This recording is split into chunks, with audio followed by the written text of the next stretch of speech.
Suicide कर दिया है, ये खबर आई है।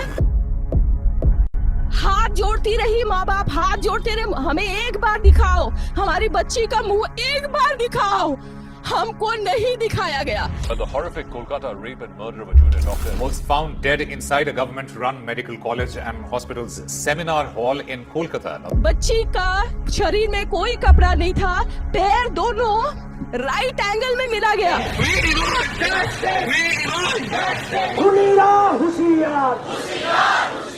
चश्मे को कूटा गया, जिसकी वजह से आंखों से खून निकल गया, गला दबाकर मारा गया।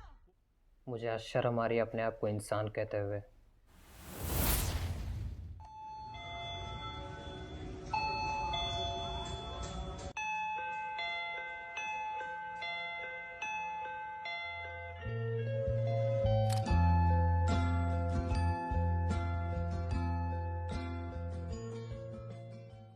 देश को आज़ाद होकर 78 साल हो गए, मगर देश की बेटियां आज भी आज़ाद और सुरक्षित बिल्कुल भी नहीं है। जो डॉक्टर हमारी जान बचाता था, आज उसकी ही जान खतरे में है। भगवान का दर्जा देने वाले डॉक्टर को कोई घिनौने तरीके से बलात्कार करता है और उसे बेरहमी से मार देता है। जी हाँ, मैं बात कर रहा हूँ कोलकाता के आरजीकर हॉस्पिटल के on duty female doctor rape and murder case के बारे में। पूरा देश सहम चुका है और परेशान है कि ये कैसे हो गया।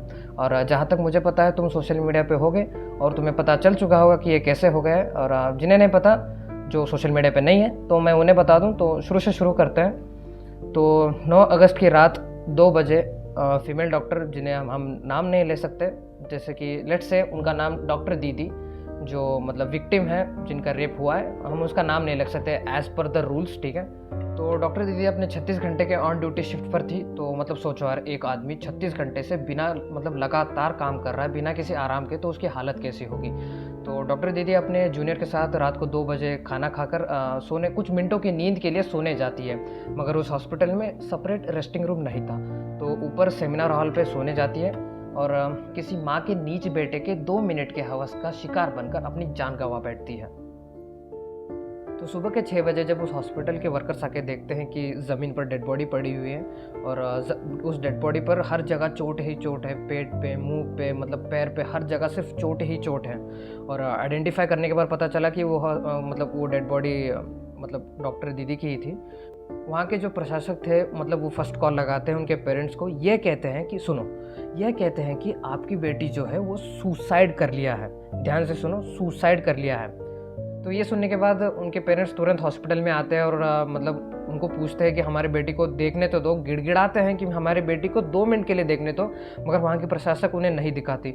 और बाद में जब दोपहर के 2 बजे, देखा 12 घंटे बाद उनके बॉडी को देखने दिया जाता है, तो साफ जाहिर होता है कि भाई ये मतलब उनके मुंह पे घाव, सब तरफ घाव देखने के बाद ये तो मतलब पक्का है कि ये रेप का ही केस है। मतलब मैं ये पूछना चाहता हूँ कि भाई तुमने इसे डाइवर्ट क्यों किया? सुसाइड रेप भाई अलग है, तो उसे तुम्हें एक पता नहीं कि इसे केस से हटाने की मतलब किसको बचाना चाहते हो तुम।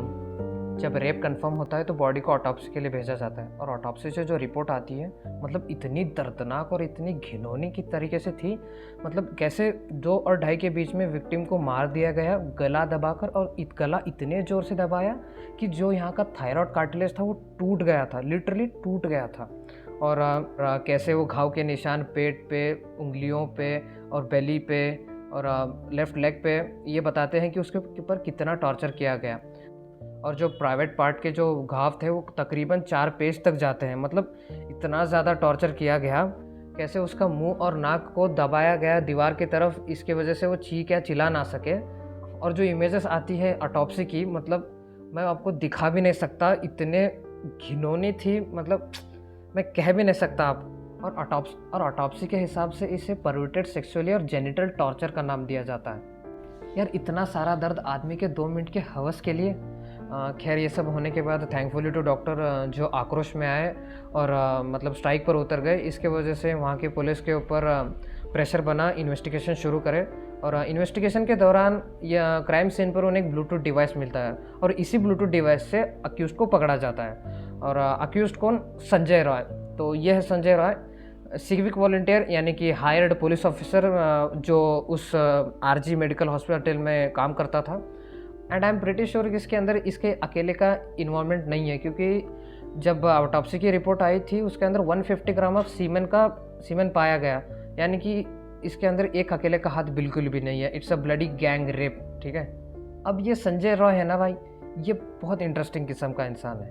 यानी कि जब इसका फ़ोन चेक किया गया तो इसके फ़ोन में पोर्नोग्राफी मतलब मिला।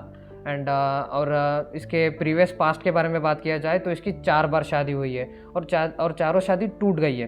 किस किस्म के, मतलब यानी इसके ऊपर केस फाइल है डोमेस्टिक वायलेंस के, यानी कि अपनी बीवी को मारपीट करता था।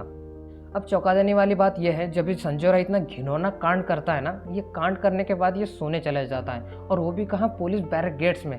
मतलब इतना कॉन्फिडेंस भाई, तुम इतने कॉन्फिडेंट कैसे हो सकते हो? तुमने इतना घिनौना कांड किया, तुमने भागने तक भी कोशिश नहीं की, तो सोचो उसके कनेक्शन कितने बड़े होंगे। तो इससे हमें पता चलता है कि कैसे लॉ एंड ऑर्डर का मजाक बनाया जाता है। And thanks to Kolkata high court जिन्होंने इस केस को अब सीबीआई को हैंड ओवर कर दिया। एंड होपफुली अब जस्टिस तो मिल ही जाएगा, ऐसा सोचकर बैठने वाले हम। अब मैं तुम्हें बताता हूँ कि ऐसे इनकम्प्लीट केसेस कितने सारे हैं। हाथरस गैंगरेप की केस, एक 19 साल की लड़की को 4 लोगों ने मिलकर बेरहमी से बलात्कार कर दिया, यहाँ तक कि पुलिस भी इसमें बेबस थी। क्या इन्हें जस्टिस मिला?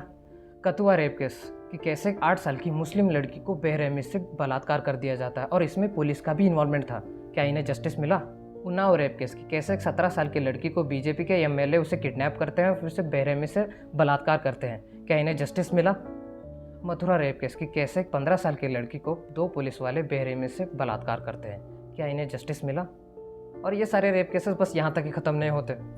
अकॉर्डिंग टू एनसीआरबी, इंडिया में सालाना 31,000 रेप केसेस रिपोर्ट किए जाते हैं, यानी कि एक दिन में 86 रेप केसेस रिपोर्ट किए जाते हैं। मैं बात कर रहा हूँ रिपोर्ट किए जाने वाले रेप केसेस के बारे में। पता नहीं कितने सारे मतलब केसेस अभी भी अनरिपोर्टेड हैं, मतलब वो डर के मारे बाहर ही नहीं आए। और तुम्हें पता है ये सारे रेप केसेस होने का सिर्फ एक ही कारण है, इंसान का डर ना होना। सोचो, जब तक इंसान के अंदर डर है वो इंसान है, जिस दिन इंसान का अंदर का डर मर गया समझो वो हैवान के समान है। जस्टिस, इंसाफ क्या दोगे इन मरे हुए बेटियों के माँ बाप को? मतलब वो तो सिर्फ रोते ही जाएंगे, उन्हें दिलासा भी देने के लायक नहीं रहोगे तुम। अगर तुम इसे सच में रोकना चाहते हो तो तुम्हें इसके खिलाफ ठोस कदम ज़रूर उठाना पड़ेगा। अगर तुम मेरी मानो तो मैं कहूँगा, अब जो ये रेपिस्ट है तो पहली बात तो उसे ज़िंदा जला दो या फिर ज़िंदा काट दो, मतलब यानी कि ऐसी सज़ा दो जिसे देखने वालों की रूह कांप जाए। अब इससे होगा क्या? अब जो ऐसे घिनौने काम करने के बारे में सोच रहा है तो पहली बात उसकी सोच मर जाएगी और उसके मन में डर बैठ जाएगा कि अगर मैं ऐसा काम करता हूँ तो मुझे ऐसी सज़ा ज़रूर मिलेगी। अगर तुम पूरे समाज को बदलना चाहते हो तो पहले अपने आप को बदलो, अपने आप के बदलाव से पूरे समाज की बदलाव होगी। अब lastly I just want to tell कि हम इसे भूल नहीं सकते, हम क्या पूरा देश इसे भूल नहीं सकता। एंड आई होप इंसाफ ज़रूर मिलेगा।